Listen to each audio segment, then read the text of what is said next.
Hey guys, it is Austin Clouds Coast Cloud today, and yesterday was reported that Volcano the Blast Coaster at King's Dominion is closing. I'm sure this is not news to really any of you. You probably heard it somewhere on Instagram or YouTube or something like that. I know Taylor just dropped a video about it. But this is, well, not really surprising, but just kind of different. Like, we always hear about, like, bad rides kind of getting closed, like Shockwave and stuff, and yeah, like Dueling Dragons closed, and that was a good ride, but usually it's like Shockwave. And the fact that King's Dominion has been removing a lot of coasters recently, like Shockwave, Hurler, well, that got RMC'd, and now Volcano, like, I don't know what they're gonna even do with that space. And I know, like, what Taylor did is, like, he kind of reminisced on his memories with Volcano. I don't have any. My home park is California's Great America on the complete other side of the country. So I'm going to analyze the space and think of what they might put there. Okay. So if you remember with Shockwave, they ended up putting a giant frisbee there. And this is a much bigger coaster. So I think they're going to do more than put in a big flat ride. They got to put in a coaster for this. Now, think about it this way. They no longer have an invert. That was their only invert, and they're moving it. And I think that ride really made King's Dominion unique because, I mean, like, what other park can you think of that has an intimate LSM launch coaster themed to a volcano? Like, or sorry, inverted as well, inverted. I mean, like, come on, just... I think they're going to go to an invert, probably a B&M invert, if I'm thinking properly, because B&M, I think this park really needs a B&M invert now that that ride is gone, and it's going to fill up a huge gap in their lineup. They don't have that, like, almost suspended coaster type feel. I think they have a flying ace, maybe not, but if they don't, they really don't, and if they do, they still don't have, like, a thrilling one. So I think a B&M invert is very possible. Probably a really compact one if we see something like that. Banshee was very spread out. I think we're going to see something more like Flight Deck or maybe even Raptor style where it's all compact and close to the ground and everything.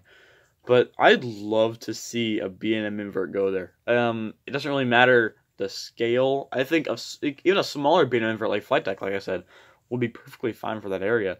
And that park really needs an intense invert coaster now. Other than that, the space doesn't look gigantic. I mean, if they keep the mountain, what are they gonna go with is my real question here.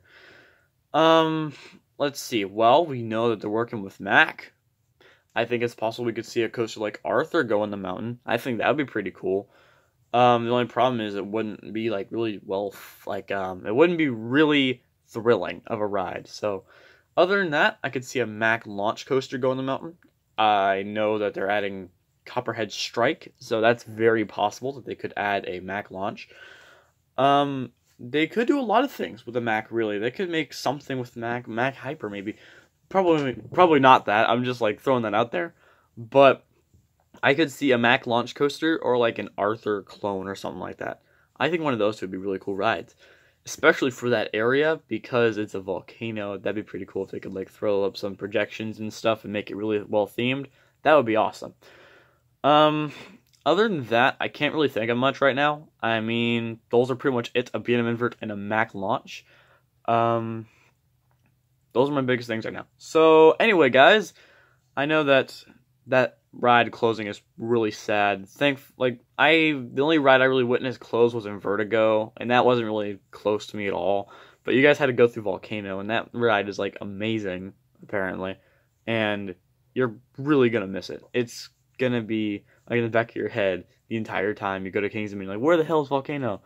But just know that King's Dominion, no park, would take out a ride like that and not put something substantial there.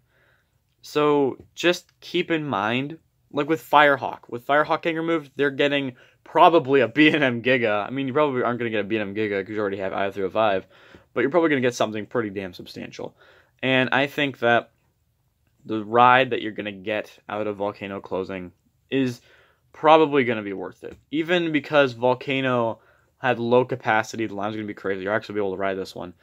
Like I said, Mack multi-launch or B&M invert coaster. One of those two would be a great fit for the park.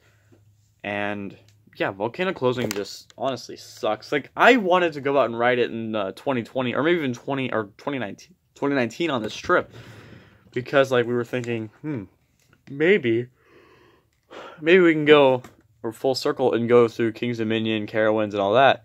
If we do, it's gonna be really weird not seeing Volcano there. After seeing so many like videos of King's Dominion, not seeing Volcano is gonna be weird. But anyway, guys, if you enjoyed the video, go ahead and leave a like and subscribe. I have a lot of stuff coming in the future. Like, I'm pretty sure you guys know, I have the CGA Backstage Tour coming up on March 2nd. It's about like 22 days from now. Very excited to do that. And then we also have Great America Opening Day and Disneyland taking place in the same week. I'm super excited to go to both these parks. And then also after that, we have spring break. So I don't know what I'm going to do for spring break, but it's going to be awesome. I'm very excited to take you all along for the ride. Like I said, if you enjoyed the video, leave a like and share this to all of your friends, because I am a like baiter. That's how we do it here on YouTube, kids. And I'll see you all in the next video. Have a wonderful day.